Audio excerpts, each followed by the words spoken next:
Nothing ever trivial, but we do have some trivia that we're going to have with our next guest. It's Bocce Club and Social Club President Phil Chait. Thanks for joining us. Nice to meet you. Well, nice to see you. I've already met you. We've met before. Yeah. Come on now, Phil. Oh, how soon they forget.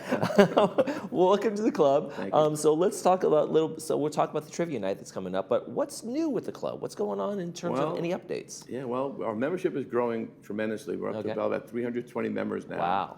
And we just put all new courts in. So Recreation came through and put all new courts in. Mm-hmm. So brand new, beautiful courts and furniture. So the whole facility is like new, and it's great. So now we get to play. Actually, we also just increased because of the popularity. We used to play Tuesdays, Thursdays, and Sundays. Now we added Wednesdays to the mix. Mm-hmm. So now it's Tuesday, Wednesday, Thursday, and Sunday. Okay. So we're doing that, and that's because of the increased play. And now with the new courts, everyone really wants to get on. So it's a good deal. It turned out really well. So what was the old court like? Was it just uneven and not rolling? It was 5 right? years old. It had holes in it. Oh, because it's really like a carpet. Right. So the carpet was bunching and all this kind of stuff. Mm-hmm. So it was bunching. It was this, is that. I mean, the advantage we had of we played another community is that we all the nuances of the court, so it made it easy. But we don't want to cheat like that. I know where it bounces. Yeah, we don't want to cheat like that. So we get, but no, it's all brand new. So it's all good, and everyone really enjoys it. Mm-hmm. As I said, and it's funny. And we play, the games, and when we're not playing, everyone socializes because we typically get 35 to 40 people at each show, each game event day we have. Mm-hmm. So like I said, it's a great. That's why we call it and the social club. And the social club, right? The social part of it is very big. Part of it. Now for bocce, is that one of those kind of games you can see, learn once, and kind of have some fun with it? I hate to say it like this because the people that play are good, but I mean, it's an easy game. First of all, men have no physical advantage over women. I can tell you that because I've lost to many women. They have no physical advantage over, it's non-really physical. You don't get hurt playing it, and it's not about physical, but it's very challenging, and it's fun. And most people that show up, we just put them on the court. We say, let's get you playing, and within 1 or 2 games, they're ready to rock and roll. Right, it's one of those things where you do it, then you start to get it, right? Yeah, we always when people come in for the first time, we always encourage them, get on the court, we'll show you how to do it. They play 1 or 2 games, and they're sold after that. So what do you think is the most important thing strategically when do you have to kind of learn strategies? Are there different levels of strategy in bocce? I mean... Yeah, the whole idea is there's a white ball jack that you throw and have to get close to it. But is there strategy to it? Yeah, but we never use strategy. We just throw the ball and try to get as close as we can and knock the others out. We do have some really good players, and every year we do have a battle of the sexes where the men play the women. We have that. We have a club championships games, and of course we do the village games. So we have a lot of competitive, things that we do there to prove out who's tops and all that kind of stuff. And then just one little thing I throw in is also for members on Thursdays we have potluck for our members. So basically they bring in their best dishes. We supply the wine, the water, the soft drinks, and chips, and they bring the food, and great big thing, and that's on Thursdays.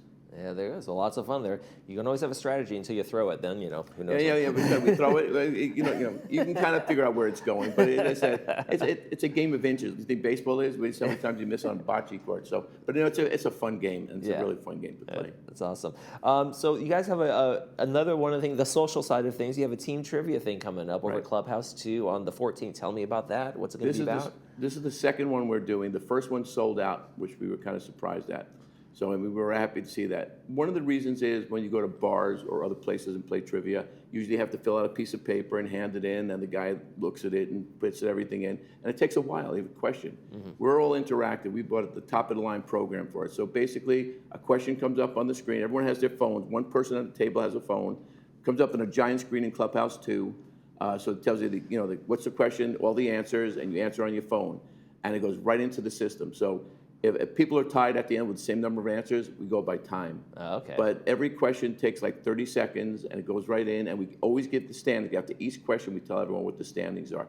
Because we do pay for first, second, and third place. And we pay pretty big prizes for that. And because we can do it so quickly, we play 4 games of 25 questions each. Oh, wow. So it's a really full night, and people come with their friends, and they schmooze and whatever else, but it's a very competitive thing, and we will put the winners' names in the globe, so people will know who the smartest trivia players are. My name in the paper? There you go. You're welcome to come. But but we give also large prizes for that, so that's kind of also the incentive to go for it. But it's a great game. It goes quickly, and the first one sold out. We're doing well so far that this one does also. So if you want to participate, please sign up as soon as you can. Those flyers that you see are at all the clubhouses. Okay. Now, do you guys have like your bocce teams come up, or just friends and family, or is it kind of like a little bit of everything? Bocce, like pickleball people come up, shuffleboard people come up. They just what happens is someone gets a friend and they call two or three of their friends or whatever. Because the team, you have to be a team of at least 4, not more than 6. So you can't. It's not for individuals because then we'd have 200 individuals, would be a mess. Yeah.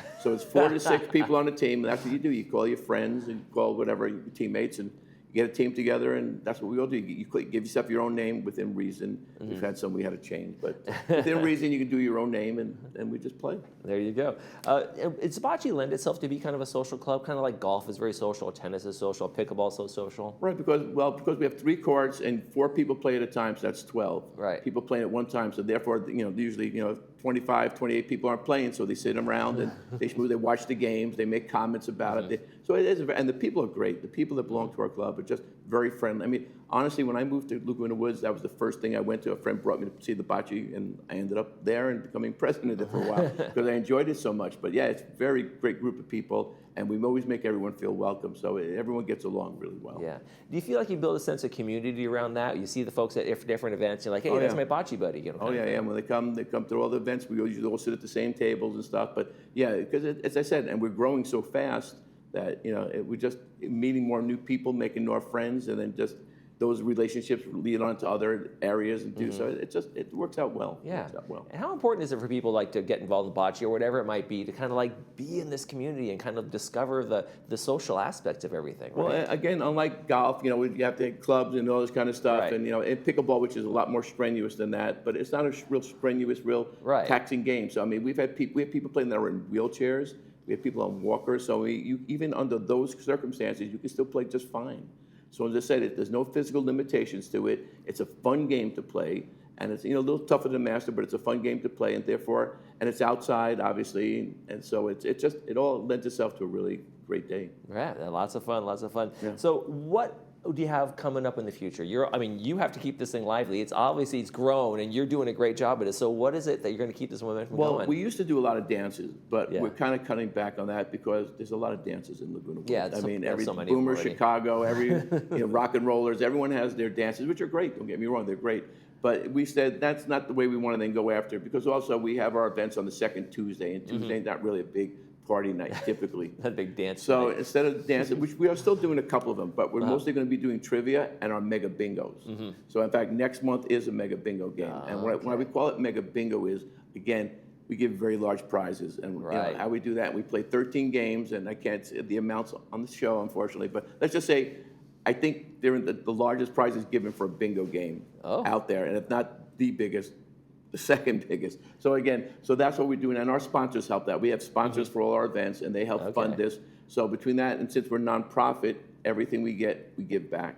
So I mean, as I said, so we just want to make the players and everyone happy, so that's what we do. We get the money in, and we give it back. Let me say something. Bingo players play for keeps. I've been to some bingo halls before, and it gets serious. It gets really built up. It's funny. I'm also part of the comedy club, and I told the joke once. I go, bingo games are like the Hunger Games, same kind of cutthroat fighting there. But no, as I said, and we sell out that too. Every mega bingo we also sell out. So, and we're in Clubhouse too.